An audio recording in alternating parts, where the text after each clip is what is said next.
તો મોરબી રાજકોટ હાઈવે પર ટંકારા નજીક ખજુરા હોટેલ પાસે એક મોટી લૂંટની ઘટના સામે આવી છે।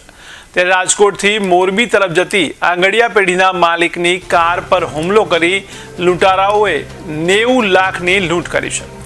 તો રાજકોટના ટાઇટેનિયમ એન્ટરપ્રાઇઝના માલિક નિલેશભાઈ ભાલોડી 21 મે બપોરે 3 વાગ્યાના સુમારે રાજકોટની બેંકમાંથી રોકડ રકમ લઈને મોરબી તરફ જઈ રહ્યા હતા।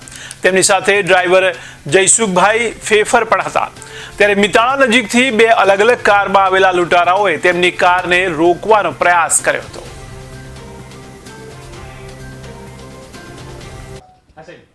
આ કામે એક નિલેશભાઈ મનસુખભાઈ ભાલોડી જે આ કામના ફરિયાદી છે એ પોતે પોતાની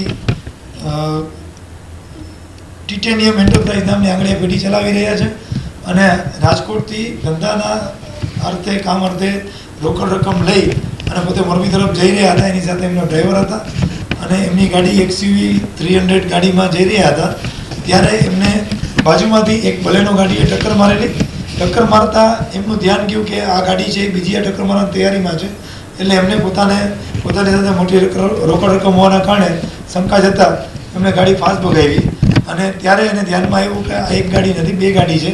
બીજી એક પોલો ગાડી હતી, વ્હાઇટ કલરની વોક્સવેગન પોલો, એ બંને ગાડી એની આગળ કવર કરી અને ઊભી રહી ગઈ અને નીચેથી ઉતરી અને 5 થી 6 માણસોએ ધોકા સાથે હુમલો કર્યો અને ગાડીનો આગળનો તથા સાઈડના કાચ તોડી નાખ્યા। જેથી ડ્રાઈવરે સમય સૂચકતા વાપરી અને ગાડી ત્યાંથી ભગાવી દીધી।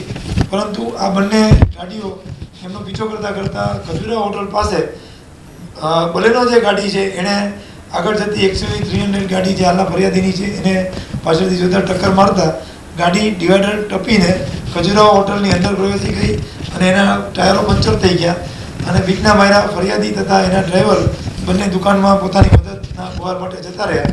દરમિયાનમાં આ જે વોક્સવેગન પોલો ગાડી હતી એ ગાડી હોટલના પ્રેમિસીસમાં પ્રવેશે છે અને XUV 300ની બાજુમાં ગાડી ઊભી રાખી અને પાટલો દરવાજો ખોલી અને સીટમાં પડેલા જે રોકડ રકમના થેલાઓ હતા એ લઈ અને ત્યાંથી નાસી ગયા।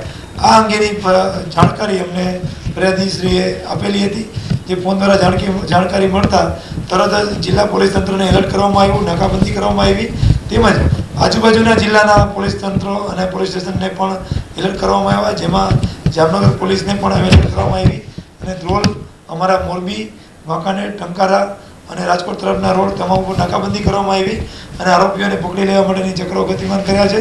અને સાથે સાથે હાલ જે ફરિયાદી નિલેશભાઈ મનસુખભાઈ ભાલોડી છે એ પોતાની રકમનો તાગ મેળવી રહ્યા છે, તો એનો એક ફરિયાદ લેવાનું કામ પણ ચાલુ છે અને આ કામે મોટી લાખો રૂપિયાની રકમ ગઈ છે, તો એ આરોપીઓને પકડી પાડવા માટે પોલીસે પોતાના પ્રયત્ન હાથ ધર્યા છે।